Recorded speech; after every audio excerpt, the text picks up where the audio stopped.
ADMS సాథి vehicle చూద్దాం friends. Feedback కావాలని అంటే ఈ సారు ఈ సేట్ గారు మనకు ఓకే అన్నారు. చెప్పండి సార్, ఎక్కడ మీది ఏంటి? మా ఊరు తాళ్ళపూసపల్లి అండి. నేను మొబైల్ లోకల్నే ఉంటా. నా పేరు జనార్దన్. నేను బట్టల బేరం చేయబట్టి ఒక 24 సంవత్సరాలు అవుతుంది. ఈ బండి తీసుకొని ఒక 2 నెలల 20 రోజులు అయింది. చాలా బాగుందండి బండి. బండి తీసుకుంటే ఏం ప్రాబ్లం లేదండి. మైలేజ్ కూడా వస్తుంది.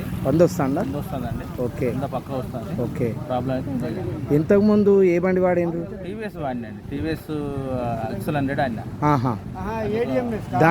దానికి దీనికి డిఫరెన్స్ ఏముంది? 15 సంవత్సరాలు వాడినండి. అది దానికి దీనికి చాలా తేడా ఉన్నదండి. అవునా? అది వచ్చేసి నాకు రోజు 200 రూపాయలు పెట్రోల్ అయ్యేదండి. నెలకు 6,000 అయ్యేది పెట్రోల్. అమ్మా, ఇంజన్ ఆయిల్ మార్పిచ్చేది దానికి 500 అయ్యేది. 6,500 అయ్యేదండి. ఇది అట్లాంటిది ఏం లేదండి. ఇది 10 రూపాయలు కూడా ఖర్చు లేదు అంతే. ఏం లేదు, ఓన్లీ ఛార్జింగ్ తప్ప. ఎన్ని గంటలు ఛార్జింగ్ పెడుతుండ్రు? 4 గంటలు 3-4